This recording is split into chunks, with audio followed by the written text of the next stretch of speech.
নমস্কার বন্ধুরা, নতুন একটা রেসিপি নিয়ে আবারও হাজির হয়ে গেছি। পটল দিয়ে তো নানান রকমের রেসিপি কিন্তু ঘরে তৈরি করা হয়ে থাকে। আজকে একটা নতুন রেসিপি শেয়ার করছি। আজকে তৈরি করে দেখাচ্ছি মুগেশ্বরী পটল। সম্পূর্ণ রেসিপি ভিডিওটা দেখবেন, আশা করি আপনাদের ভালো লাগবে। ইউটিউব থেকে যদি রেসিপিটা দেখে থাকেন, চ্যানেলটা অবশ্যই সাবস্ক্রাইব করে দেবেন। আর ফেসবুক পেজ থেকে যদি দেখে থাকেন, তাহলে অবশ্যই ফলো করে রাখবেন। আমি নতুন নতুন রান্নার রেসিপি আপনাদের জন্য শেয়ার করব। দেখে নিন আজকের রেসিপি। সর্বপ্রথমে একটা ফ্রাই প্যান নিয়ে নিয়েছি। ফ্রাই প্যানে দিয়ে দিলাম পরিমাণ মতো মুগ ডাল। গ্যাসের ফ্লেমটা লোতে রেখে মুগ ডালটা প্রায় 5 থেকে 6 মিনিট ধরে নাড়াচাড়া করে ভেজে নেব। ডাল ভাজার সময় এরকম করে কন্টিনিউ নাড়াচাড়া করলে ডালটা কিন্তু খুব ভালো ভাজা হয়ে যায়। আর আমি এখানে কিন্তু 150 গ্রাম মুগ ডাল নিয়েছি। মুগ ডালটা ভাজা হতে আমার একটু সমস্যা হচ্ছে, তাই দু একটা মুগ ডাল লাল লাল হয়ে গেছে। তবে আপনারা যখন ভাজা করবেন অবশ্যই একটু খেয়াল রেখে ভাজবেন। ডালটা আমি ভেজে নিয়েছি। এবার একটা বোলের মধ্যে নিয়ে নিচ্ছি ডালটা। এবার জল দিয়ে ভালো করে ধুয়ে নেব, তবে খুব বেশি জল দিয়ে ধোয়ার প্রয়োজন নেই, কারণ মুগ ডাল যদি খুব বেশিবার জল পাল্টে ধোয়া হয়, মুগ ডালের যে ভাজা গন্ধটা অনেক সময় চলে যায়। তাই আমি 1 থেকে 2 বার জল পাল্টে ডালটা খুব ভালো করে ধুয়ে নেব। ডালটা কিছু সময়ের জন্য ভিজিয়ে রেখে দিলাম। এবার নিয়ে নিয়েছি পরিমাণ মতো পটল। আমি এখানে 400 গ্রাম পটল নিয়েছি। আর পটলটা ঠিক এরকম করে কেটে নিচ্ছি। সম্পূর্ণ পটলের গা থেকে খোসাটা ছাড়িয়ে নেব না, একটু একটু রেখে নেব, তাহলে পটল যেমন দেখতে ভালো লাগে আর রান্নার পরেও কিন্তু সম্পূর্ণ পটলটা নরম হয়ে যায় না, একটু গোটা গোটা থাকে। পটল ভালো করে কেটে নেওয়ার পরে জল দিয়ে ধুয়ে নিয়েছি। এবার মাঝখান থেকে ঠিক এরকম করে কেটে নিচ্ছি। দুপাশ একদিকে কাটবেন না, তাহলে অনেক সময় দু টুকরো হয়ে যেতে পারে। সবকটা পটল একই রকম করে কেটে নিয়েছি।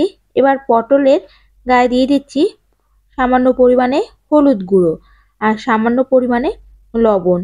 লবণ আর হলুদটা এভাবে মাখিয়ে নিলে পটলের ভিতর থেকে যে জলটা আসে, জলটা বেরিয়ে আসে। আর পরবর্তীতে পটল রান্না করার সময় পটলটা কিন্তু খুব সহজে ভেজে নেওয়া যায়। চাইলে ফ্রাই প্যানের মধ্যে দিয়েও কিন্তু লবণ হলুদ দিয়ে নিতে পারেন। এবার একটা ফ্রাই প্যান গরম করে নিয়েছি। গ্যাসের ফ্লেমটা লো টু মিডিয়ামে রেখে গরম করে নিয়েছি। এবার দিয়ে দিলাম পরিমাণ মতো সর্ষের তেল। তেলটা হালকা গরম হয়ে যাওয়ার পরে পটলগুলো দিয়ে দিচ্ছি। তেলের মধ্যে পটলটা দিয়ে নাড়াচাড়া করে ভালো করে মিশিয়ে নিচ্ছি। পটল কিন্তু ভাজা হতে বেশটা সময় লাগে। পটল ভাজা হতে রেখে দিলাম। এর মাঝে আমি একটা মশলা তৈরি করে নেব। তার জন্য একটা বোলের মধ্যে নিয়ে নিলাম হাফ টিস্পুন হলুদ গুঁড়ো, হাফ টিস্পুন লাল লঙ্কার গুঁড়ো। ঝালটা অবশ্যই নিজেদের পছন্দ মতো দেবেন। দিয়ে দিলাম half teaspoon Kashmiri red chilli powder, 1 teaspoon জিরে গুঁড়ো, 1 টিস্পুন ধনে গুঁড়ো। সামান্য একটু জল দিয়ে একটা মিহি পেস্ট তৈরি করে সাইড করে রেখে দেবো। রেসিপিটা সম্পূর্ণ নিরামিষ। আর এই মশলাগুলো চাইলে আপনারা গোটা মশলা মিক্সিং বোলে দিয়ে পেস্টও তৈরি করে নিতে পারেন। অপরদিকে পটলগুলো আমার ভাজা হয়ে গেছে, তুলে নিচ্ছি। সবকটা পটল খুব ভালো করে ভেজে তুলে নিয়েছি। যে তেলটা থেকে গেছে এই তেলের মধ্যেই আরও 1 টেবিল স্পুন তেল আমি অ্যাড করে দিলাম। যদি প্রয়োজন হয় দিতে পারেন, আর প্রয়োজন না হলে তেল নাও দিতে পারেন। ফোড়নের জন্য দিয়ে দিলাম 2টো তেজপাতা, 2টো গোটা শুকনো লঙ্কা, 1 টিস্পুন গোটা জিরে, 3 থেকে 4টে দারচিনির টুকরো, 4টে ছোট এলাচ, 4টে লবঙ্গ। দেওয়ার পরে ফোড়ন থেকে ভালো গন্ধ ছাড়তে শুরু করে দিয়েছে। এবার এর মধ্যে দিয়ে দিলাম 1 টেবিল স্পুন আদা পেস্ট। আদা পেস্টটা দিয়ে নাড়াচাড়া করে নিয়ে এবার এর মধ্যে যে গুঁড়ো মশলার পেস্টটা তৈরি করে রেখেছিলাম, গুঁড়ো মশলার পেস্টটা দিয়ে দিচ্ছি। তবে খেয়াল রাখবেন আদাটা যেন পুড়ে না যায়। আদাটা পুড়ে গেলে অনেক সময় রান্নার স্বাদটা তিতো হয়ে যেতে পারে। মশলাটা নাড়াচাড়া করে ভালো করে কষিয়ে নিচ্ছি। গুঁড়ো মশলা আর আদার সঙ্গে মশলাটা ভালো করে মেশালে কিন্তু খুব বেশি কষানোর প্রয়োজন হয় না। 1 থেকে 2 মিনিট পরেই মশলা থেকে তেল ছাড়তে শুরু করে দিয়েছে আর খুব ভালো গন্ধ ছাড়তে শুরু করে দিয়েছে। এবার ভিজিয়ে রাখা মুগ ডালটা দিয়ে দিলাম। মুগ ডালটা দিয়ে নাড়াচাড়া করে মশলার সঙ্গে ভালো করে মিশিয়ে নিচ্ছি। আর এরকম করে মিশিয়ে নেওয়ার পরে দিয়ে দিচ্ছি পরিমাণ মতো জল। যতটা গ্রেভি রাখবেন সেই অনুযায়ী জলটা দেবেন। আমি এখানে 1 কাপ জল দিয়েছি। আর জলটা দিয়ে ভালো করে নাড়াচাড়া করে মিশিয়ে নিলাম। গ্যাসের ফ্লেমটা লোতে রেখেছি। দিয়ে দিলাম পরিমাণ মতো লবণ। লবণটা দেওয়ার পরে ঢাকা দিয়ে প্রায় 6 থেকে 7 মিনিটের জন্য রেখে দেব। 6 থেকে 7 মিনিট পরে ঢাকা তুলে নিচ্ছি। ডালটা কিন্তু সম্পূর্ণ সিদ্ধ হয়ে গেছে। নাড়াচাড়া করে দেখিয়ে দিচ্ছি।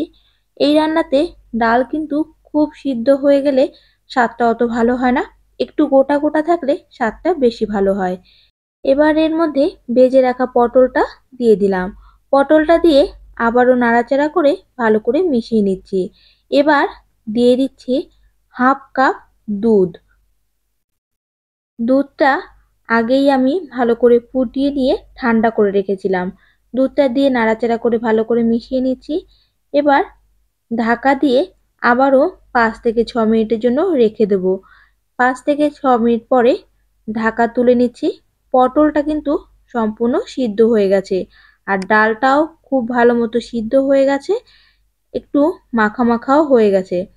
রান্নাটা মুগেশ্বরী পটল কিন্তু অলমোস্ট ডান। একটু মিষ্টি মিষ্টি স্বাদ হলে বেশি ভালো হয়।